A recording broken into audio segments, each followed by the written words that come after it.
आपण माने जानिथिबे गत काली ठारू अग्निशम विभागर समस्त कर्मचारी धारणा देइछन्ति। अग्निशम कर्मचारी हुंतु, आग्निक हुंतु बा ड्राइवर हुंतु बा हाबिलदार हुंतु, तांकर भूमिका अति गुरुत्वपूर्ण। से भूमिकंप हेउ बा रास्ता रे दुर्घटना हेउ सबुठी अग्निशम कर्मचारी नित्यांत आवश्यक। किंतु सेमानक दाबी को सरकार कर्णपात करूनाहांती, जहा फल कि आज सुकिंदा अग्निशम कर्मचारी माने धारणा रे बसिछन्ति।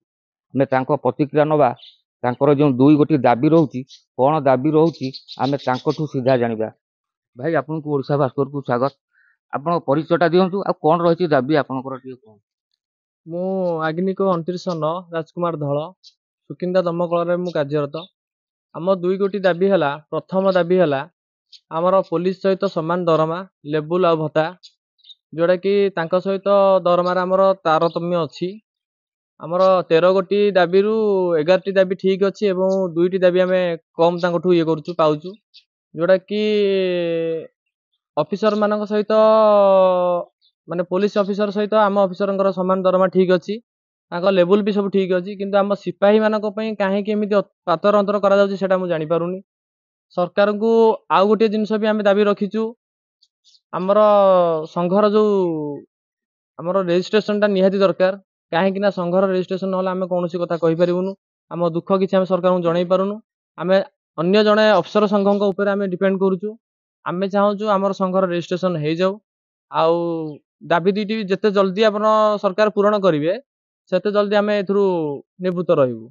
जेपर्यंत सरकार ए विषय रे आमर धारणा देना किंबा कर्णपात करना से पर्यंत आंदोलन जारी रहिबो।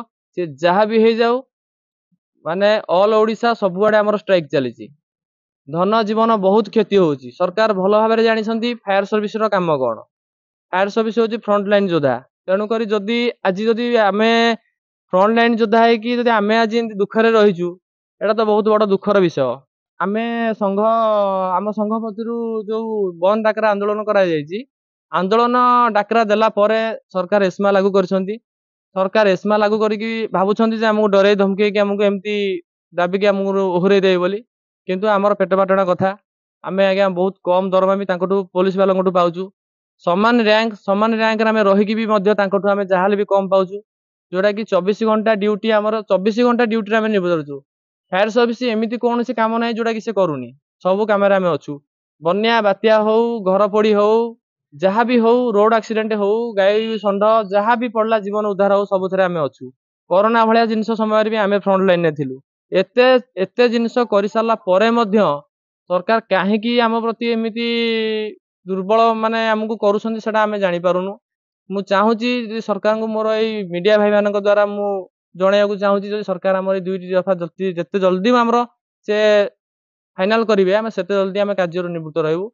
आमको भी बहुत दुख लगुच कहीं जनसाधारण जो धन संपत्ति क्षति होची आम भी से पापरे आम रोचु। किंतु आम चाहूचु एथिपाई जहाँ भी किसी होची सरकार ही दायी रहिबे। सरकार दायी रहुछन्ति मध्य, जेते शीघ्र पारुछन्ति सरकार एथुरु आमको माने मुक्त करंतु ये करंतु।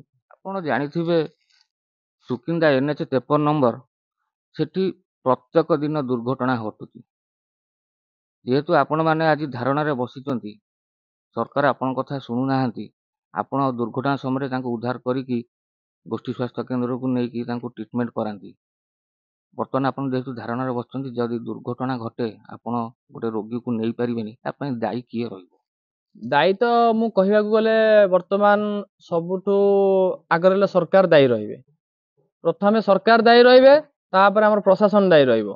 काहेकि ना आमे बारंबार कहवा सत्वे भी सरकार आम कथा को सुनु नाहंती। से जानि पारु नाहंती बोधे फायर सर्विस रो काम कोन। आज पर्यंत बोधे जानि पारु नाहंती फायर सर्विस करूची कोन। तेणु करी जदि ए कामटा से यथाशीघ्र आमर आंदोलन आम स्ट्राइक टाकू जदि चाहूछन्ती भांगिबा पई, ताले आम दुई दफा दाबी जल्दी पूरण करंतु। आम जेते शीघ्र पूरण करी आम हेते शीघ्र जाई कार्य आम योगदान देबू। नचेत नाही धन जीवन सबु सेमती क्षति चलिबो। सेति सबु बेले सरकार दायी रहिबे। आपण शुणुथिले जे थिले आग्निक कर्मचारी से तांकर प्रतिक्रिया रखुथिले, तांकर दुई दफा जो दाबी रही पुलिस कर्मचारी सह समान। जेहेतु आग्निक कर्मचारी से तांकठू अधिक कर्म करुचंती, 24 घंटा से ड्यूटी रे रहउचंती। ଲୋକଙ୍କ ଧନ ଜୀବନ ମଧ୍ୟ ସେ ବଞ୍ଚଉଛନ୍ତି। ଭୂମିକମ୍ପ ହେଉ, ବାତ୍ୟା ହେଉ କି ରୋଡ ଦୁର୍ଘଟଣା ହଉ, ସବୁଥିରେ ଆଗ୍ନିକ କର୍ମଚାରୀମାନେ ଆଗରେ ରହୁଛନ୍ତି, କିନ୍ତୁ ତାଙ୍କର ଦରମା କମି ଯାଉଛି। ପୋଲିସ ମାନଙ୍କଠୁ ତାଙ୍କର ଦରମା କମି ଯାଉଛି। ତାଙ୍କର ସଂଘ, ଆଉ ଗୋଟେ ଦାବି ରହିଥିଲା, ତାଙ୍କର ଗୋଟେ ସଂଘ ରେଜିଷ୍ଟ୍ରେସନ ହବା ଦରକାର। ଏଇ 2 ଗୋଟି ଦାବି ନେଇ ସେ ବସିଛନ୍ତି। ତାଙ୍କର ଏଇ 2 ଗୋଟି ଦାବି ପୂରଣ ନ ହେବା ପର୍ଯ୍ୟନ୍ତ ସେ ଧାରଣାରୁ ଉଠିବେ ନାହିଁ ବୋଲି ଚେତାବନୀ ଦେଇଛନ୍ତି। ତେବେ ଦେଖିବାକୁ ବାକି ରହିଲା ଆଗ୍ନିକ କର୍ମଚାରୀଙ୍କ ଦାବି ସରକାର କେବେ ପୂରଣ କରୁଛନ୍ତି। ଯାଜପୁର ସୁକିନ୍ଦାରୁ ଅଂଶୁମାନ ବେହୁରା, ଓଡ଼ିଶା ଭାସ୍କର।